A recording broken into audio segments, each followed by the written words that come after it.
So we've had those insights. What does this mean for your marketing? And I suppose this is what many of you are really interested in. So the first point I wanted to talk to you about under strategy is around knowing what products or services your customers want. So a scattergun approach to marketing will not work. It never works, and it certainly won't work in the coming 12 months. You need to get focused and really be strategic.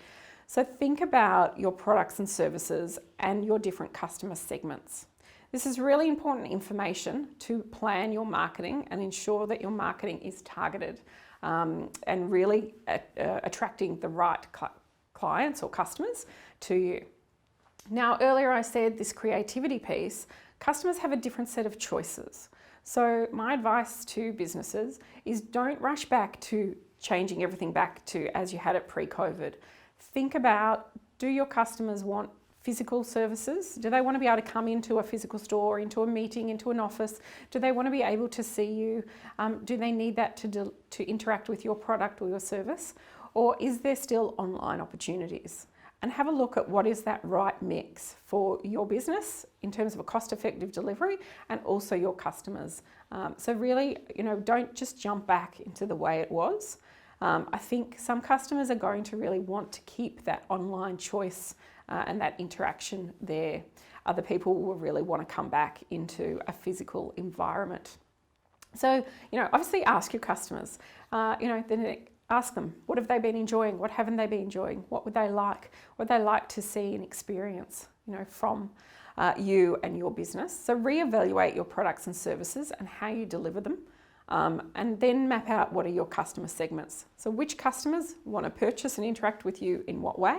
And think about that and build that into your marketing. The second piece of advice goes back to this care factor and the positioning.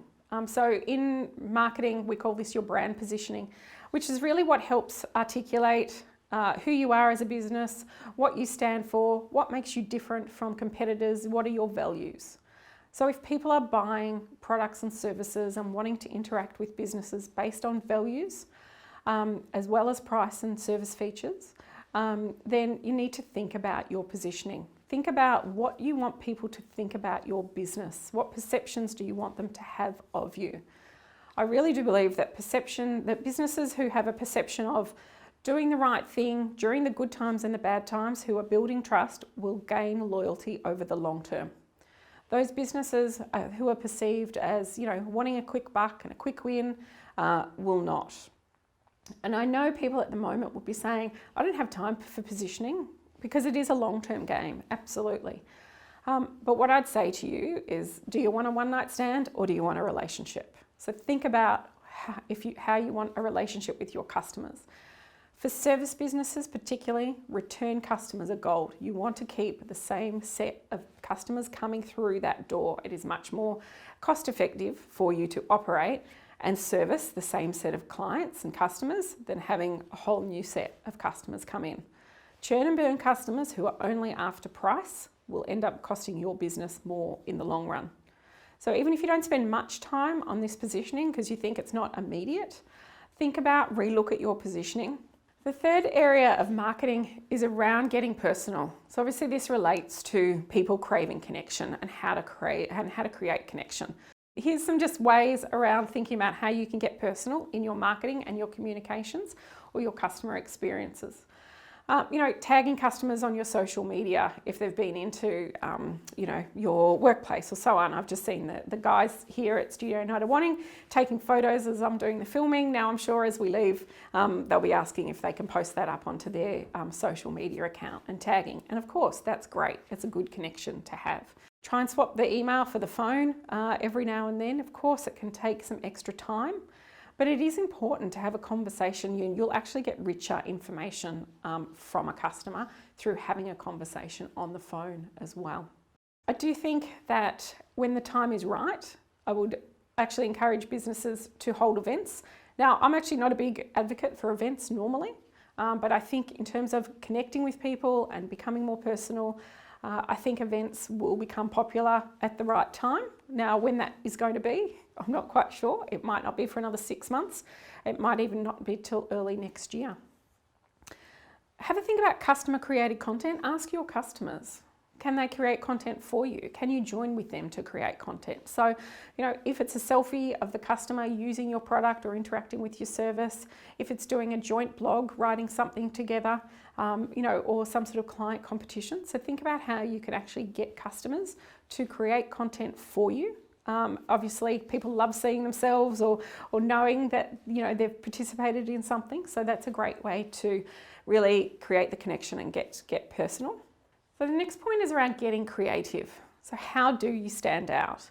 How do you stand out to remain relevant? How do you stand out in content? When there's just so much content churning through people's emails, social medias and so on, it really is hard to have creative content and stand out. So think about an idea, and it doesn't have to be a big idea. It can be a small idea, but something that can just help tie your content together and that you can use on a consistent basis. That's what's really important here, is you take an idea and you stick to it and you use it consistently over the long term so that it is associated with your business.